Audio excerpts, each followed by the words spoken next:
It's 8:30. Good morning. I'm Ian Crouch with Hunter News.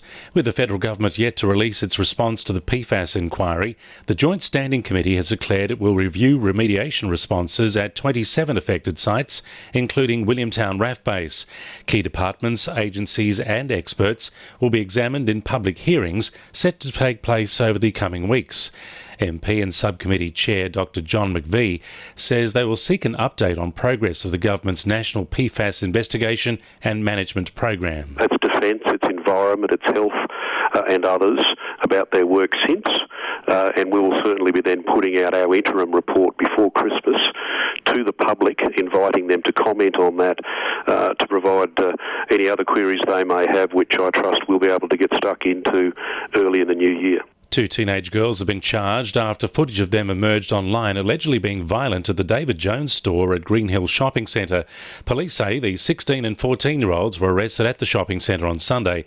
The older girl was charged with behaving in an offensive manner, while the younger girl was charged over an incident in Newcastle. Both girls are due to face East Maitland Local Court at a later date. The Port Stephens doctor who allegedly misdiagnosed appendicitis, which claimed the life of a 13-year-old boy, will give evidence at a coronial inquest today. Luca Rasso was diagnosed with viral gastroenteritis in February 2017, with the Port Stephens doctor confirming his diagnosis 3 days before the boy died. An autopsy subsequently found Luca died of peritonitis complicated by a ruptured gangrenous appendix.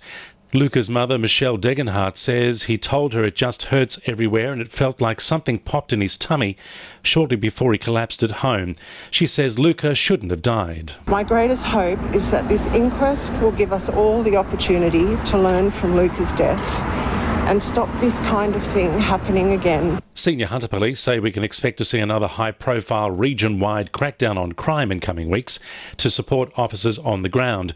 Police from all 4 Hunter districts joined together for Operation Surge on Friday night, with more than 130 officers taking part.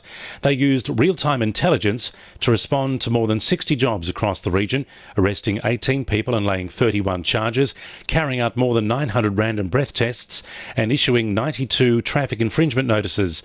Detective Superintendent Wayne Humphreys told NBN News it was a significant show of strength. What it is just a much more proactive step. We've got good resources in the Hunter Basin and that covers 4 police districts. So using the staff the best way we can to impact on the community safety and how the community feels about being safe. A 13-year-old boy from Cooks Hill, who's been missing since Friday, has been found safe and well. Ziv Turner-Funk was last seen by his family in Bruce Street at about 8:30 that morning, and the alarm was raised when he failed to return home from school.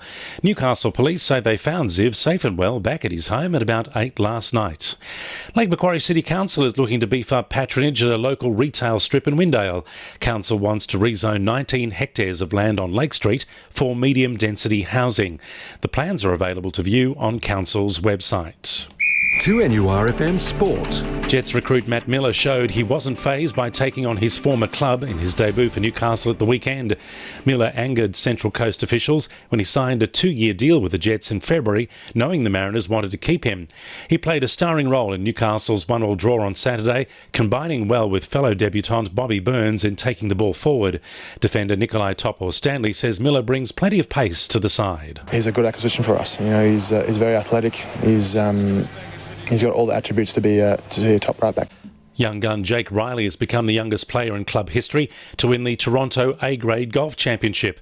The 14-year-old held his nerve with a final round of 3 over 74 to finish on 222 at the weekend, 4 shots clear of Craig Avery. And nominations are now open for the Hunter Academy of Sports netball and netball umpire programs. More details are available on the Academy's website.